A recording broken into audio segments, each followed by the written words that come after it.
Welcome to the Platinum playthrough of Trepang2. Here I'll go over what it took to 100% the game by getting every trophy, and highlighting where I struggled the most.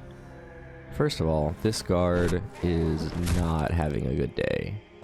I'm greeted with some beautiful propaganda, and then a gunshot goes off, waking me up, or at least helping me realize I don't just have to sit here, and there's not actually anything keeping me here. While the propaganda was really effective, I can just stand up. When I finally do get control, the first thing that I have to do is find a defenseless enemy on the ground and say hello. While pretty much the only stealth section in the game plays out here, let's talk about some of the story. Trepang2 is a fast-paced, first-person action game where the focus is on moving fast and killing enemies before they can overwhelm you. You play as Subject 106. You have some superhuman abilities, like being able to go invisible, slow down time relative to you, and handle overwhelming throngs of enemies. I decided to start my first playthrough on very hard because one of the trophies is to beat the game on the hardest difficulty, Rage Mode, later on. So I was hoping the learning curve wouldn't be too difficult. As we'll see later, I was a little wrong on two sections of the game that gave me particular trouble. We finally get to a control room and get our first weapon of the game, a starter pistol. We need to maintain our similar level of disrespect by kicking this body all over the place just because we can. As is always expected, the first trophy is story related, just on the story path. Someone decided to commit seppuku in the freezer, and they dropped a cool coin with CV, or 105, in Roman numerals. That may be significant, considering that we play as 106. Something to keep note on. As we pat him, we go on our merry way. Now this next section is a bit of a trophy farm area. We're gonna be here for a while. First up, a weirdly complicated one is to throw this enemy into this vent over here, the one on the left, which causes him to absolutely freak out, and, well, you'll see.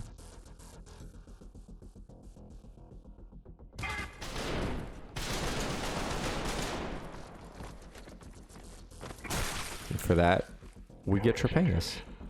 Next, we just have to slide and grab the enemy.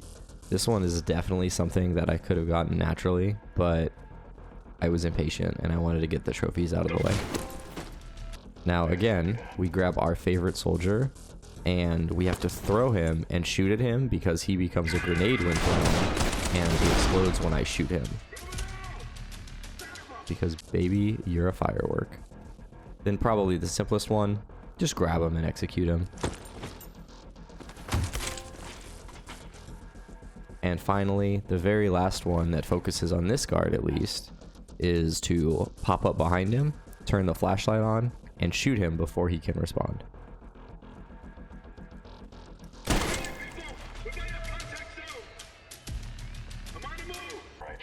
Now, to clear out this area, we have to take out an entire squad without anyone becoming alerted. This is sneaking up behind every single enemy and knocking their head clean off. Overall, this wasn't too painful. It did take a couple tries because I wasn't used to the game, and some guards like this asshole could somehow hear that something went wrong up top. I guess that's what I get for playing on very hard for my first playthrough. But I got very familiar with the routes that these guards took. And luckily, the one that ran up on me that heard something was one of the more annoying guards to get. Now, as we get into normal combat, keep in mind that when I started this game, I was awful. I didn't know what I was doing, and here's an early example of the game kind of being awesome in spite of me. You can grab a shield enemy, and the shield will still block the bullets that the other enemies shoot at you. The next trophy comes from grabbing a collectible and finally customizing a gun. In this case, I just added a suppressor and a laser sight to my starter pistol. Now I do immediately rip off some pretty sick shots with it, so I think it was pretty helpful. This game also lets you feel smart sometimes when you can lure enemies into a trap. Here I saw the elevator opening, so I let the enemies walk out past me and mow them down. The next trophy is immediately after the elevator, where I grab a shield guy and use him as a grenade to be more cost effective. I don't want to have to use my normal ammo on everybody. It does involve wrangling to get everybody in a spot and then also not immediately dying. As we get towards the end of this level, we're introduced to a juggernaut enemy that's heavily armored, but he goes down just like all the others after a little bit of work. This does get significantly more annoying on rage mode.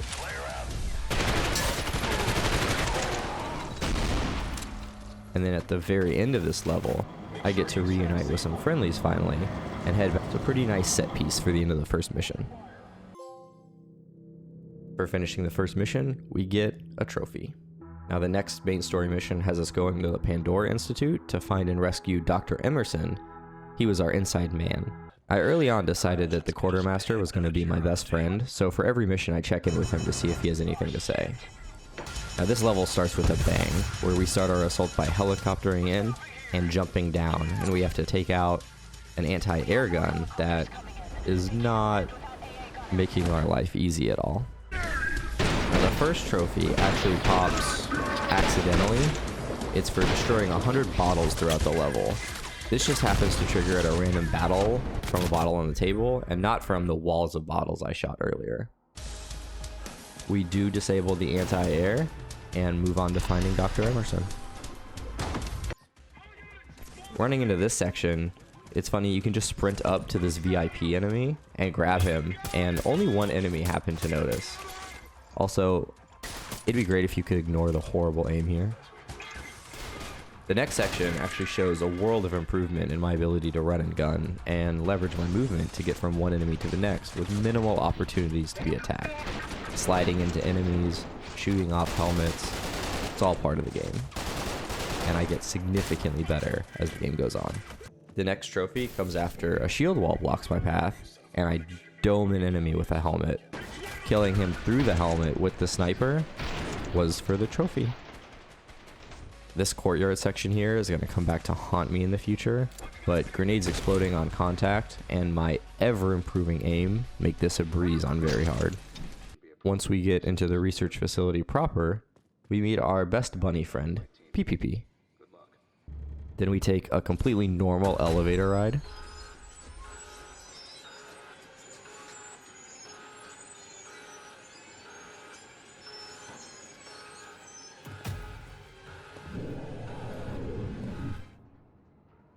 And we also come out to a completely normal hospital.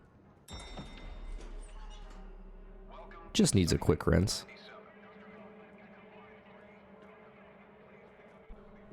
After making our way to the lockdown alarm, we turn it off, and this random enemy up ahead thinks that we're the most important target right now.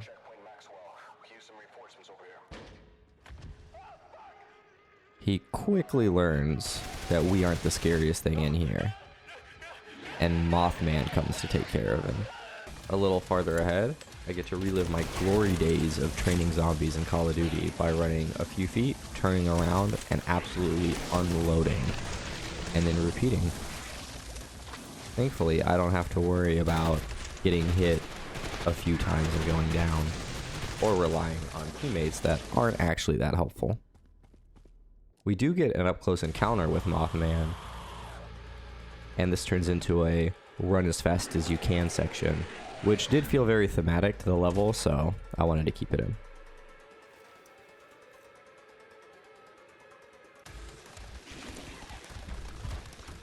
Maybe my brain is too simple, but I actually enjoyed these types of sections in games.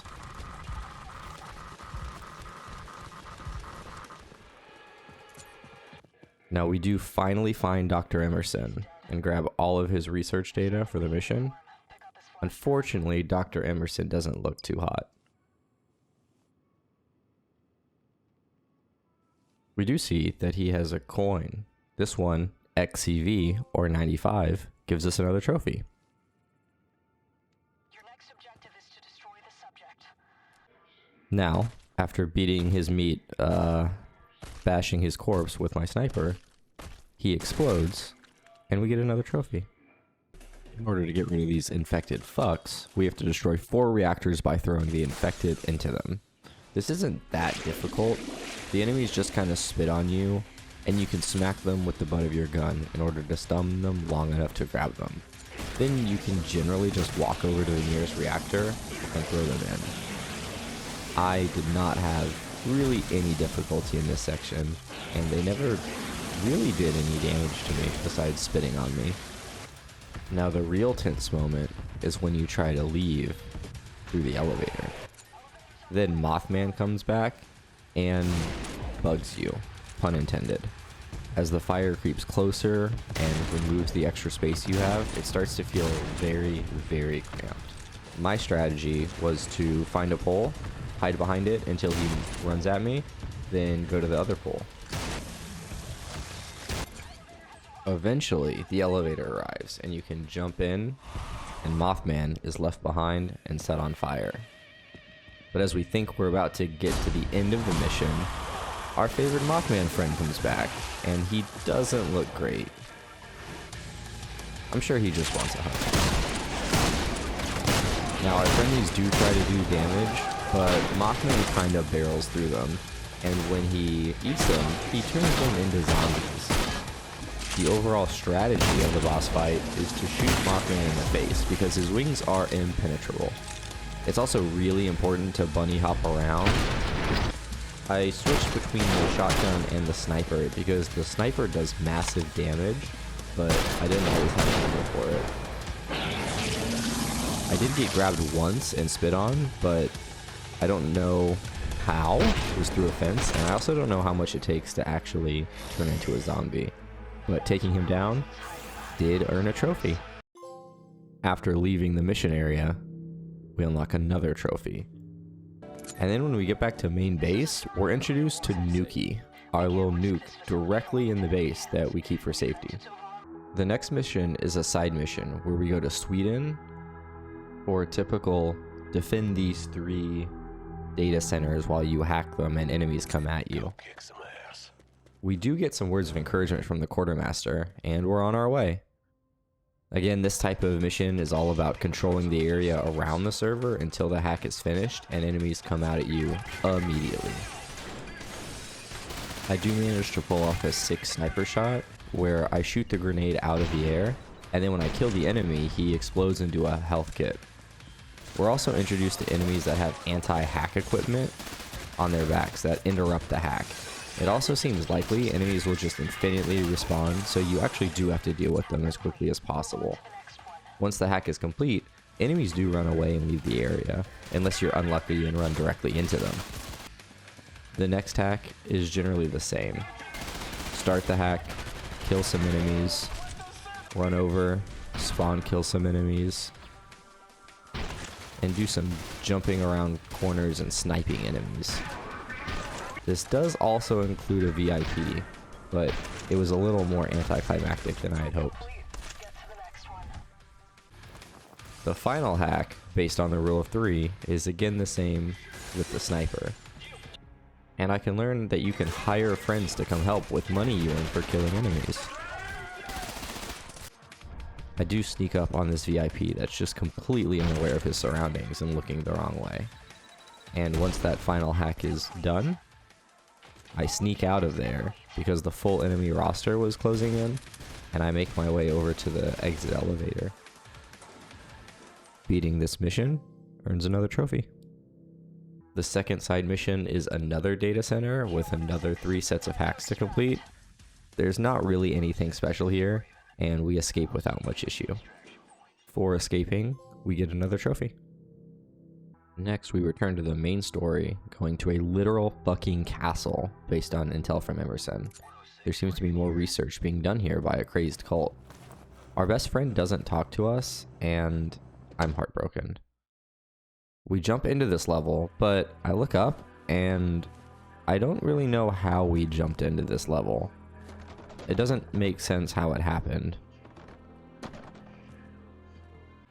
Around a corner, I get scared shitless, not expecting there to be friendlies. In this next courtyard, I unleash the kick of death, and I don't hit an enemy with a bullet through the entire first wave. I do shoot, but I miss, so I feel like that doesn't count.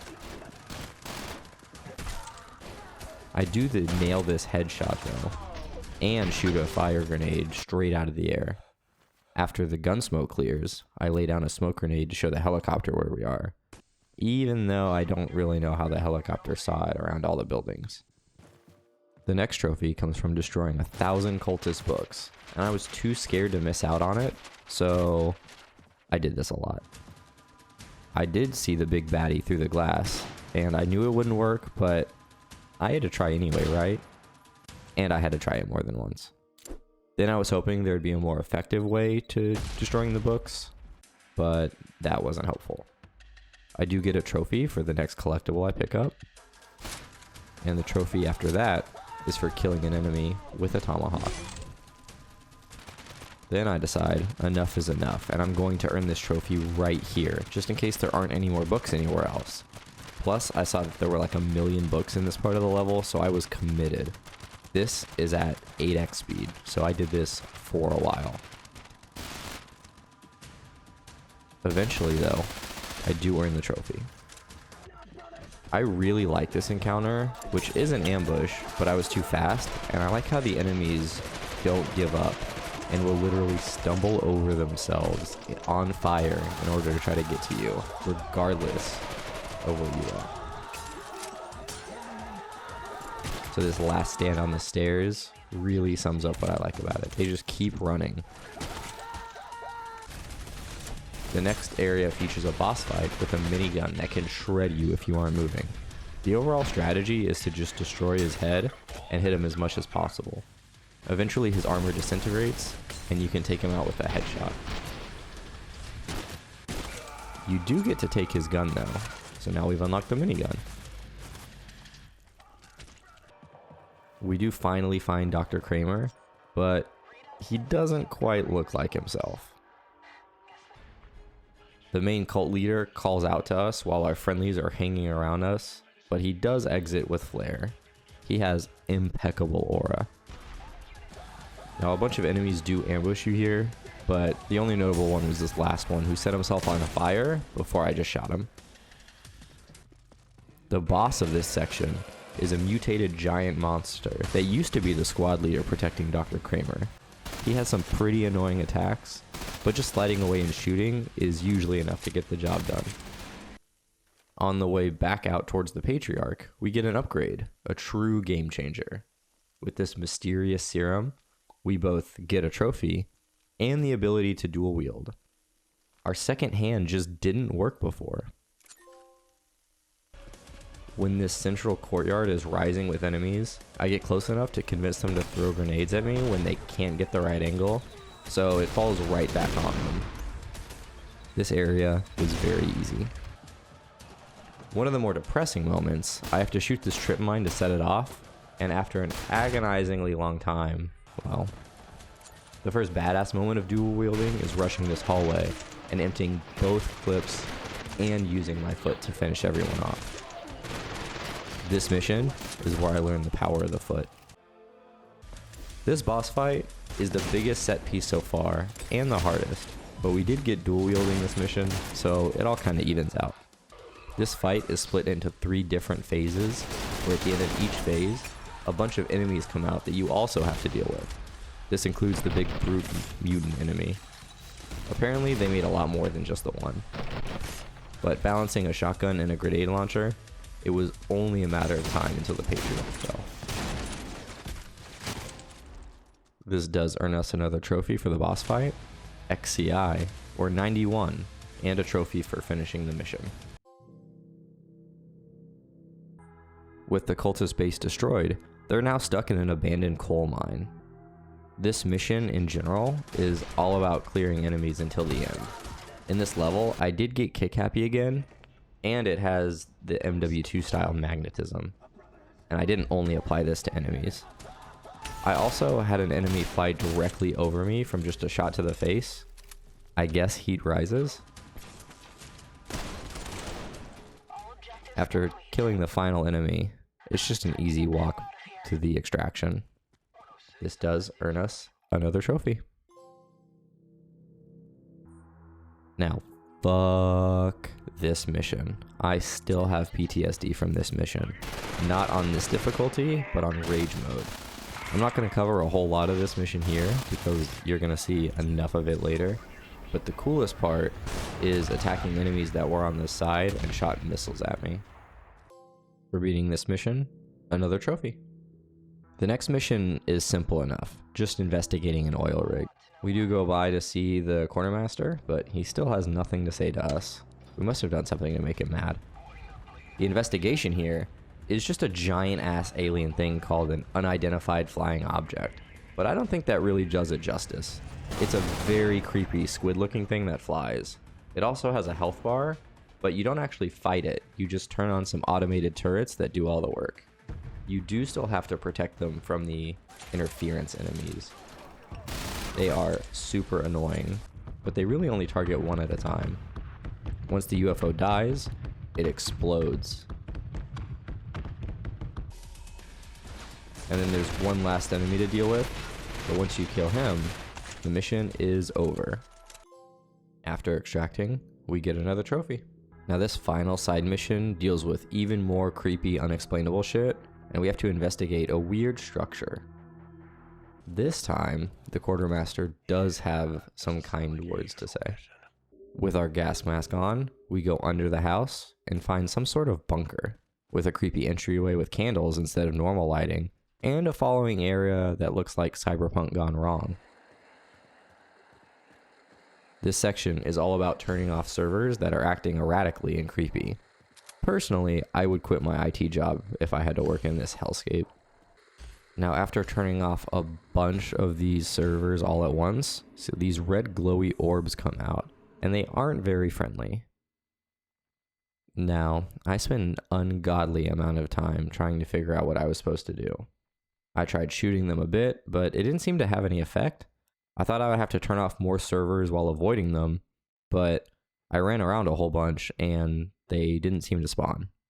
I mean, I look all over the map, and I do a fairly decent job at avoiding them. Eventually, I do give up and just let them kill me. I thought something else might happen. Well, turns out you're just supposed to blast them. Also, it turns out I wasn't completely wrong either. You do eventually need to run around and turn off more servers while you get attacked. The game just seemingly wanted to introduce the enemies before putting you in this situation. Either way, I would have aced it. Once the final server in the middle is shut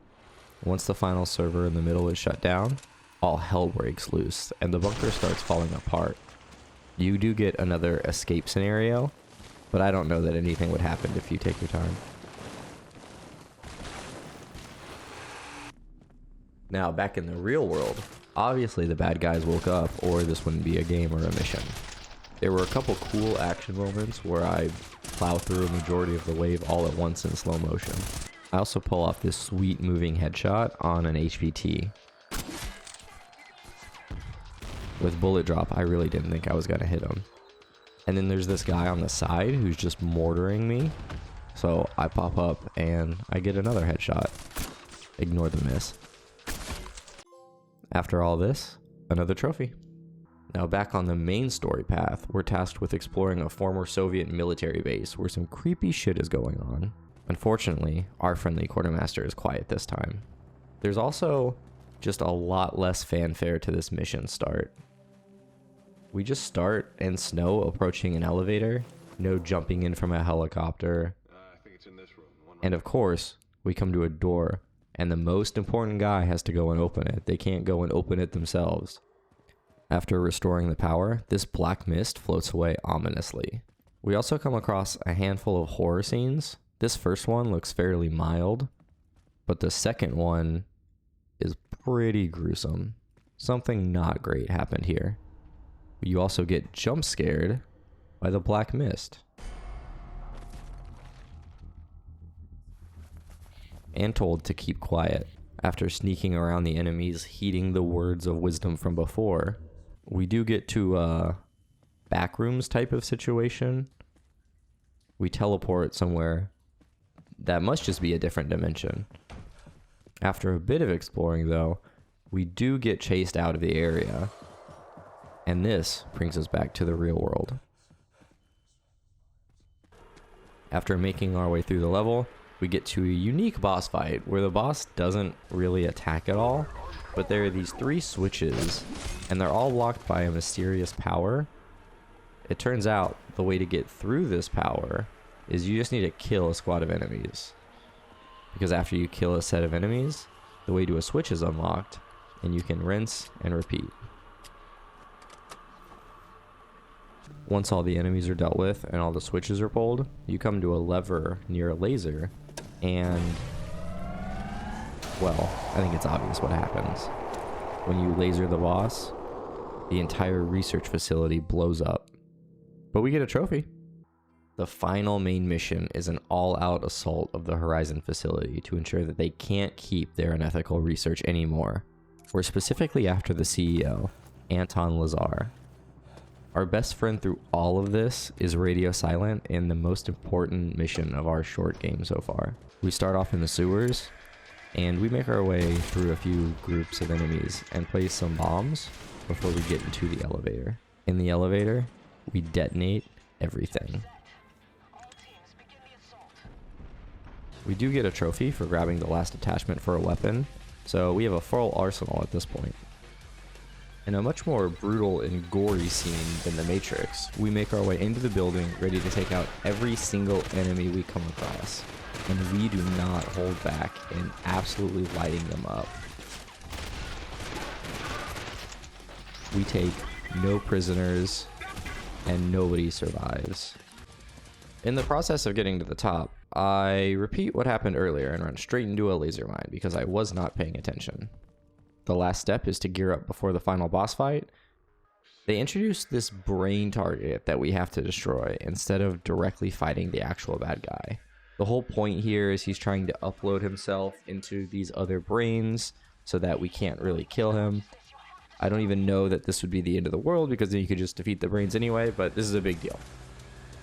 So the enemies here are incredibly tough and have some general armor, so if you aren't getting headshots, then you're really not doing anything to them. You're forced to manage the large swaths of enemies while ensuring that you're destroying the brains fast enough that you don't get a game over. This typically involves sprinting back and forth across the areas and going strategically invisible to pop around corners and take out the biggest threats.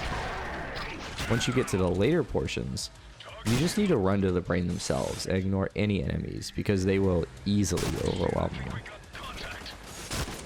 Once you're ready to finally end things and blow up the facility, a helicopter comes out with a brain that is very difficult to hit. Because, this is true, helicopters move a lot. There are actually 2 options for this phase. You can either destroy the helicopter or hit the brain enough that it destroys it. My solution on this first playthrough was to just snipe the brain to destroy it. Once the final brain is dealt with, we can go to our CEO target and turn him to, well, I'll let you see.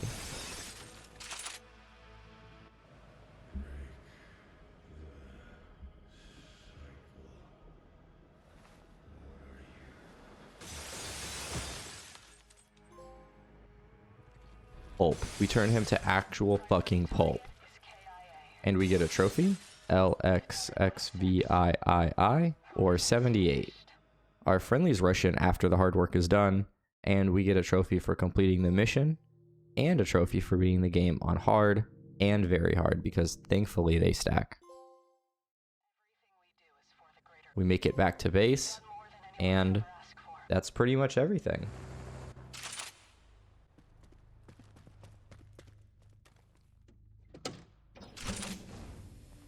Except, it turns out that we're betrayed. You were our most valuable asset, 6. You served the syndicate well. It's time for you to We pass out, they try to take us, and we move on to a secret final mission. Our body is about to be destroyed, and we get another trophy. CVI 106. Unfortunately for everybody, they don't realize how badass we are, and we escape pretty much no problem. Objective 106 is active. Containment measures are ineffective. The goal here is to fight our way towards the nuke, because fuck these guys and the horse they rode in on.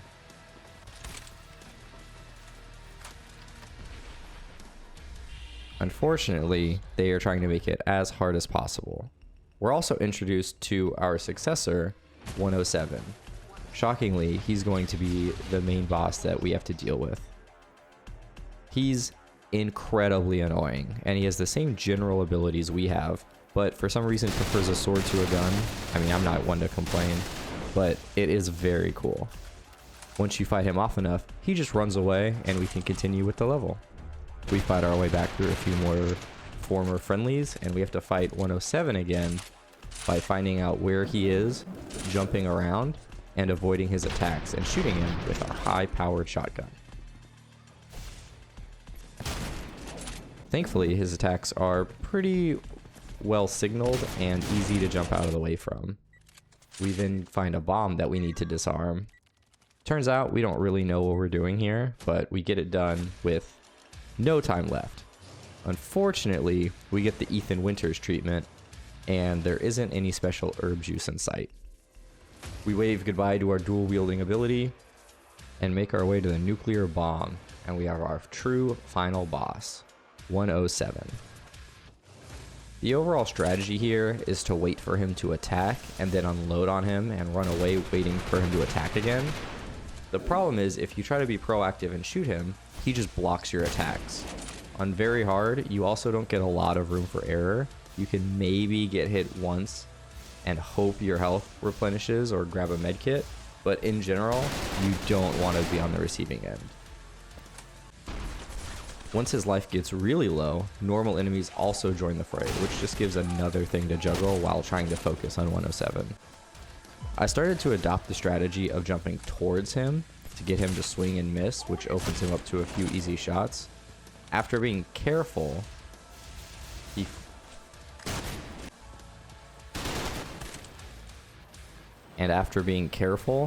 finally falls. But in his final effort to take us out, he explodes.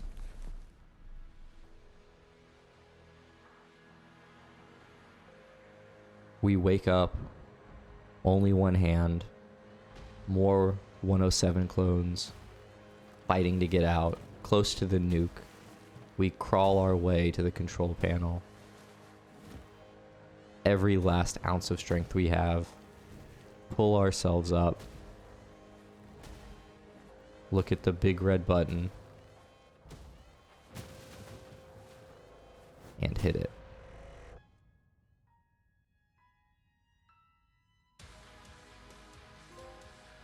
We get 2 trophies for beating the true final mission and fully beating the game. For getting all the special drone collectibles in the game, we also get a special cutscene where we see 106 in a pod and seemingly being brought back to life. This earns us another trophy. Welcome back, 6. We're not done with you yet.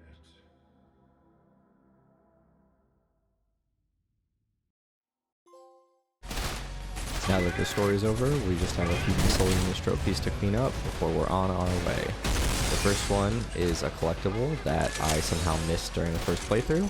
That gets us another trophy.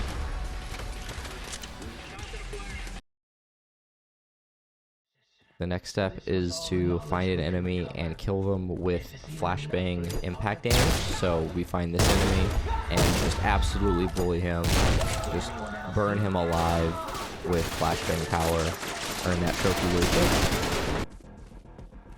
The next thing we have to do is use a pistol and get a headshot with every bullet in a mag of the pistol. This actually includes a sick double headshot that doesn't really count for anything, but it does make me feel badass. It was actually almost unlucky because I almost ran out of enemies to kill.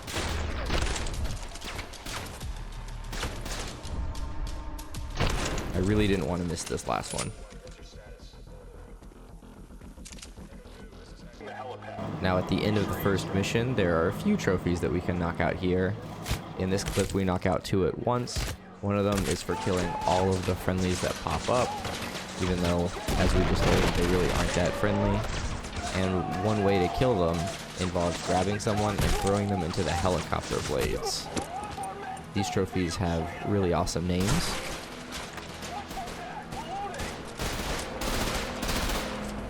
I just loaded this up on very easy to make sure there isn't any problems and I can knock out all these trophies without worrying about dying all the time. Now the next trophy that wasn't specifically hard but took time was throwing an enemy into the air and getting a headshot before he hits the ground. I chose to farm it here. It was harder than it looked, or maybe I'm just actually bad. And then the final one was to shoot a grenade out of the air, making it explode and killing the enemy that threw it. This one took a lot of timing to get right, but overall wasn't too bad. Now, we're ready to do our second playthrough, so going back to mission 1, we end up getting greeted by a lovely message that says, hey, by the way, you may not want to fucking do this. And unfortunately, I need to do it to get the platinum, so we're absolutely going to do this. I think looking back, it wasn't really that hard. Just like that, we're back at the beginning of the game.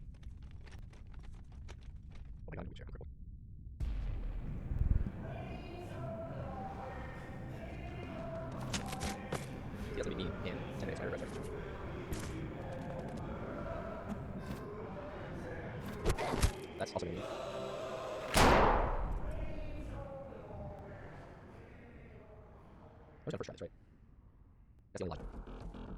Our first combat encounter actually goes flawlessly, although this isn't indicative of how things are going to go. And I feel like it's a little unfair because I knew where the enemies were, I knew their pattern, I knew exactly where they were going to spawn, so I really had this planned out ahead of time. But expert aim, which I'm going to need through this playthrough. I also wanted to show the next combat encounter to really show how painful it's going to be and how difficult and different you have to play every section. There's a lot more hiding, there's a lot more strategy. I try to run around and grab enemies so that I can use the fact that enemies don't actually shoot you until you shoot them if you're holding them hostage, at least to an extent. All of this gives me time to line up a headshot or miss a bunch of headshots and pray that I end up killing them in the end. Sometimes it doesn't always work out. You throw bad grenades and you run into juggernauts that take 10,000 shots to go down. This was probably the first indication that things were not going to go my way. This is just straight up absurd. The one thing you do learn is to shoot the tank on the back, because that at least gets rid of their armor, and then you can really fuck with them. On to the second level.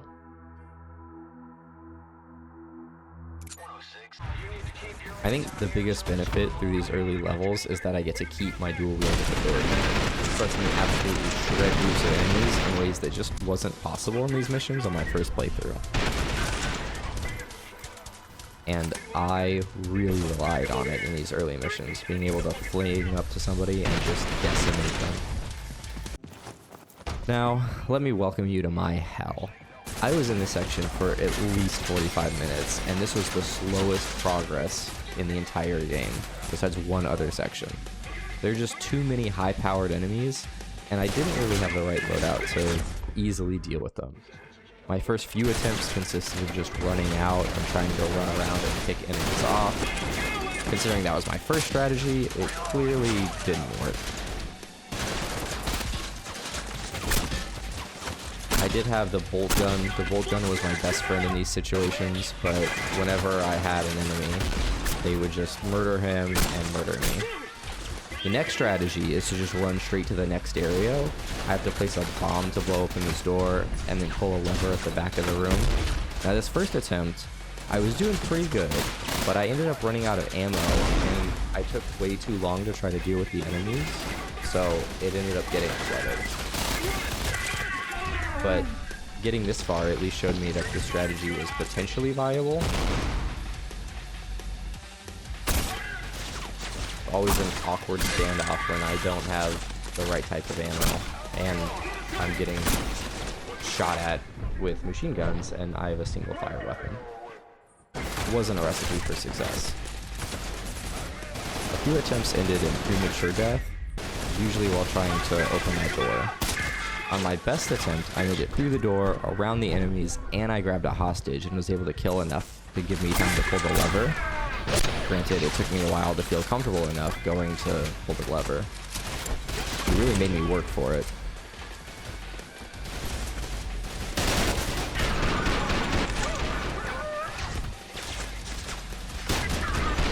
And it was just about here that I realized, okay, that heavy is far enough away, that heavy is far enough away, they move slowly, I don't think they're going to be able to do anything. So the hope here is that the lever pull gives me a checkpoint. Turns out it doesn't, so now I'm terrified, but backup plan, let's just keep running to the next level. Surely I can make it in time. I wait for enemies to enter the room so that I can sprint in behind them. Everything looks like it's good, and then I see, nope, new enemies spawn in. So, now we have to go for a new strategy. This is all for the first checkpoint. This strategy is to just chill out by the entrance where I had cover, and try to poke out and kill all the enemies, killing them one at a time, very, very slowly.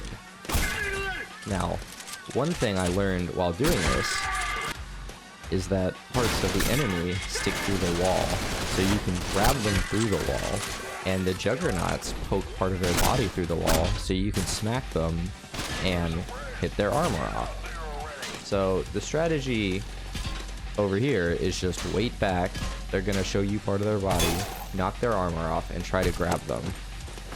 It doesn't always work, it's obviously not supposed to work, so it's very inconsistent. Unfortunately, it works for them too, and they can sometimes shoot me through the wall if I'm too close. But overall, the idea is to just hit them enough times that they take enough damage that there's no more enemies in the area.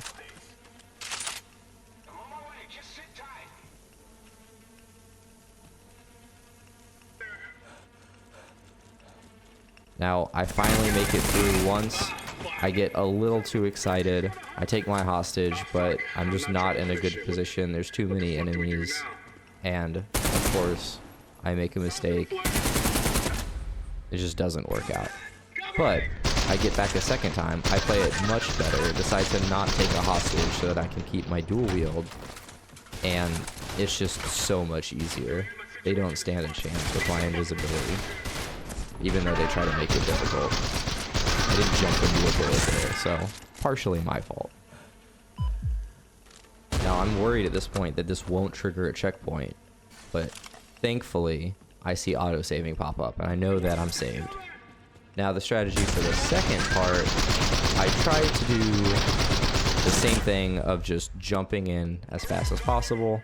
The strategy ended up being the same, where I pop out, shoot an enemy, go back to cover, repeating this over and over again until there's just one enemy left, and then I can just run in and hopefully grab them before anything bad happens. And that's exactly what happens. Now, this final courtyard section is the easiest, but it still took some trial and error to get through it. Here, the shotgun is definitely the way to go, and then you can deal heavy damage and kill enemies before they can do anything in response. The problem I run into is the inability to kill all the enemies with the small clip of the shotgun. So the winning strategy here turns out to be just all out attack. Here I go, I try to do as much damage as possible, but my slow down time ability just doesn't last long enough, and enemies can get behind me while I take somebody. So to go even faster, I unload my shotgun clip, switch to the SMGs I have in my back pocket, use as much as I can to make sure my slowdown ability stays, and then I go hide in the room that I now hate in order to get situated again. Reload my gun, get everything settled, and then I can go and sneak around and shotgun enemies to death. Thankfully, I got most of them in my first assault, so at this point, there's just the one guy left, and I'm able to just sneak up on him and obliterate him.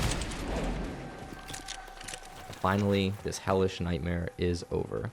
106, I got... Now, the side missions aren't too different than before. They just involve more hiding, buying more friendlies to help out, and really just avoiding scary combat. Now, there was this Juggernaut that just refused to go down. It's a really common theme. They caused a lot of problems until I learned about the Dragon Breath attachment that shreds armor. For the second hack, I found Overwatch and just sniped everybody I could. It made it a lot easier, and it's very satisfying. The final hack ended with a headshot. That felt really satisfying. I really liked the bolt gun throughout the game.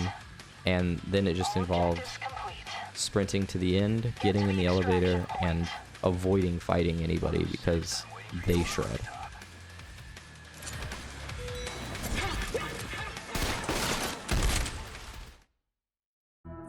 Now, the next side mission, it's more of the same, but I do incidentally earn a trophy I was saving for happenstance, where I killed an enemy with the last bullet of my magazine. It's really the only important thing to happen here. I was able to finish the mission with medium hassle, just run back to the elevator. Time to extract. Now, when I get back to base, this really cool thing happens where an enemy comes out of nowhere. I could hear him in the background, and I noticed something was wrong, and then he starts shooting me, so I'm able to slip around him, accidentally click a button, and kill him in time. And then he also has a grenade. This was super unexpected. I thought for sure I was gonna die. Back on the main story, my main highlights here are the ambush area that I enjoyed so much the first time around. Everything gets so hectic. There are enemies running everywhere. They run all over each other to try to get to me. They don't care about their own well-being. They don't care that they're on fire. I have no idea how these enemies don't kill me because everything else in this game has killed me.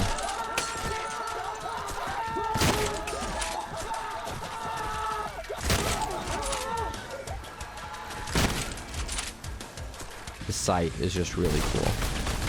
Now the boss fight is handled by getting headshots with the bolt gun and then rushing up with the shotgun to try to break his armor at about halfway. Once the final phase is reached, he reappears, and you can just run up behind him and shoot him with a shotgun. And as long as you have a full stop time meter, you'll be able to kill him in no time with a foot for good measure. Now right after I throw the best grenade of my life, I killed a whole squad without ever seeing them. The mini boss Flesh Golem is the exact same, just more of a tank, and he one-hit kills you, so slide around, shoot a little bit, really all you can do.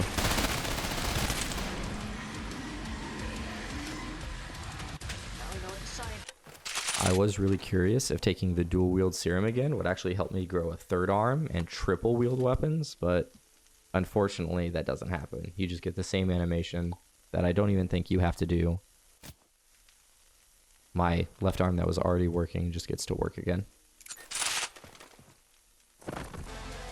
Now, the final boss of this mission is super frustrating because the space is too open and he just decimates you in the open. The best strategy that I found was to get him to stay up near his spawn area at the throne, sneak around each side, and shoot him in the head, and then run around to the other side. Usually he doesn't move too much. It takes about 5 or 6 volts, but then you can move on to the next phase. For the final phase, I just ran back and forth across the arena. For the next side mission, I put together a quick murder montage.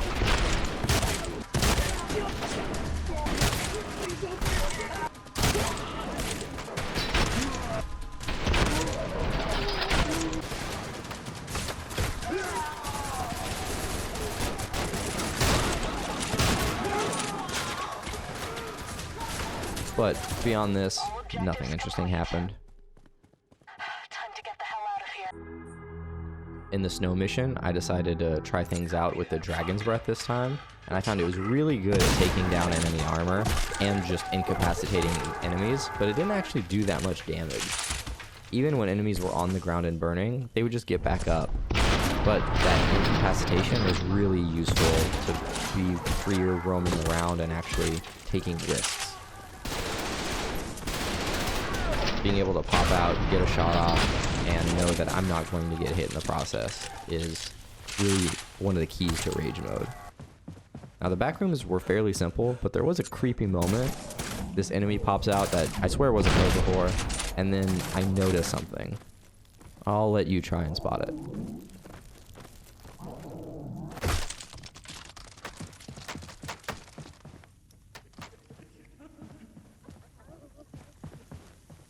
Yeah, I didn't like that at all. To really highlight the value of the Dragon's Breath, this encounter with enemies was almost too easy because it incapacitated everybody. The guy with the armor lost his armor, making him easier to take out. This was the way to go. But overall, this mission doesn't stand much of a chance. Welcome back to my hell. This mission takes over an hour and another day for me to beat. The real problem here is the sheer amount of enemies. And I tried a few strategies, one of them being the Dragon's Breath shotgun. I tried to be a little sneaky. I tried to take my time, pop out when I could, really hide behind cover until an enemy gets close enough for me to blast. I really spend a lot of time hiding and using invisibility to try to gain an advantage.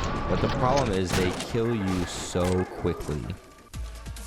This is an average attempt for the start of this mission. This isn't even at the first checkpoint yet.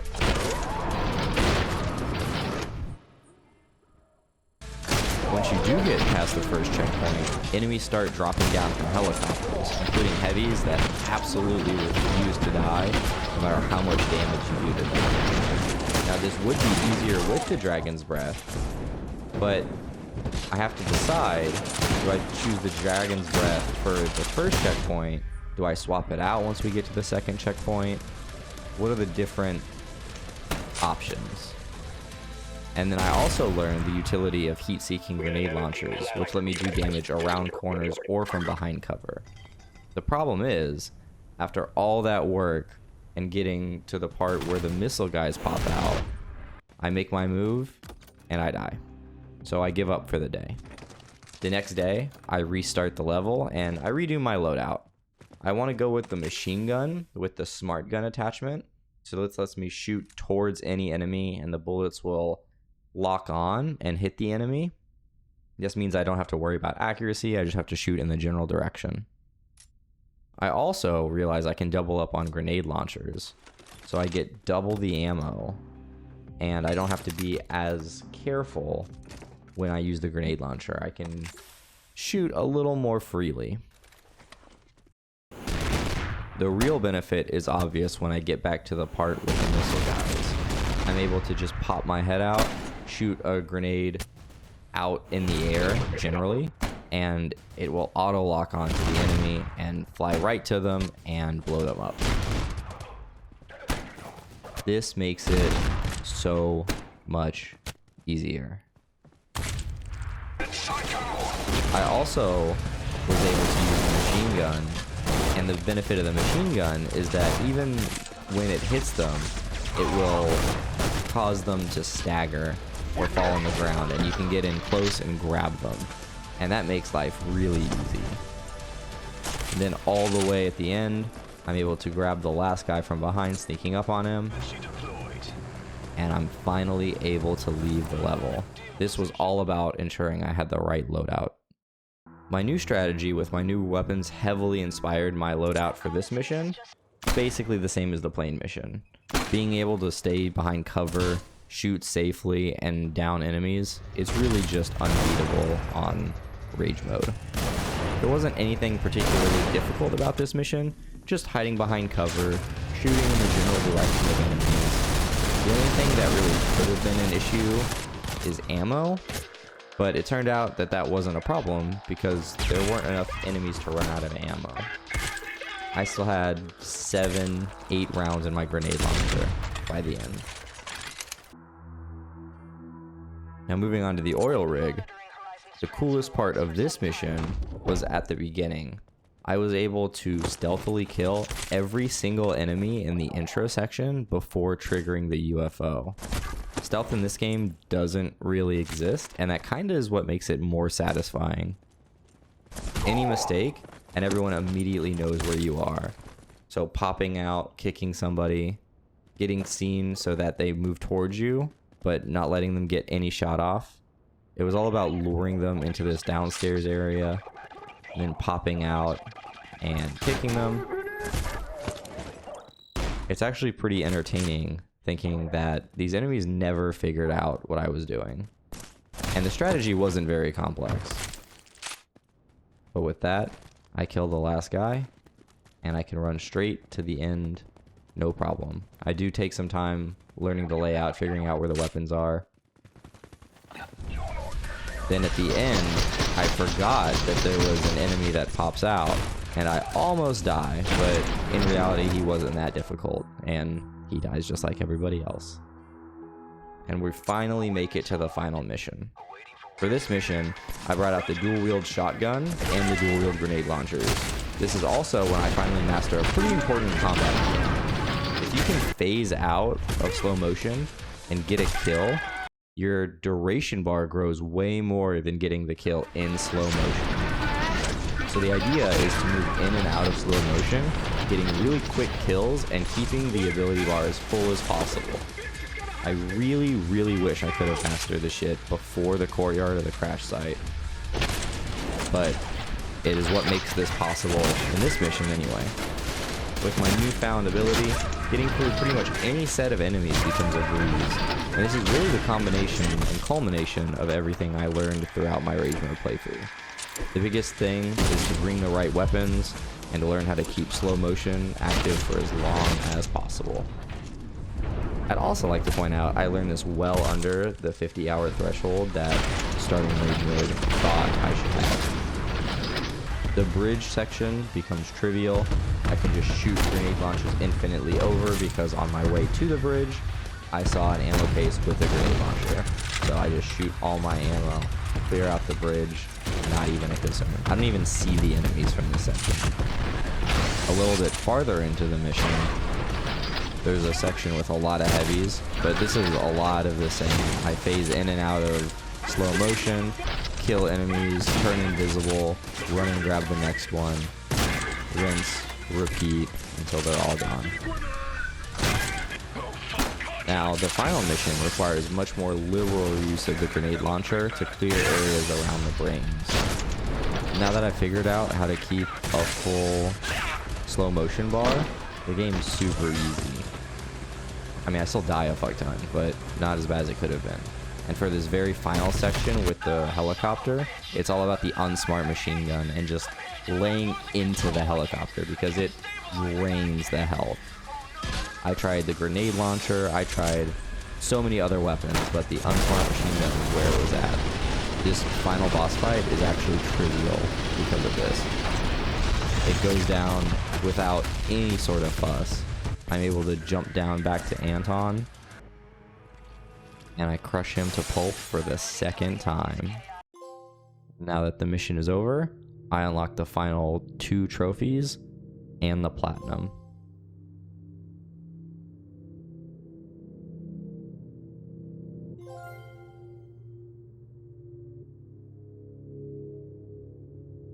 And with that, I can finally delete the game. On to the next.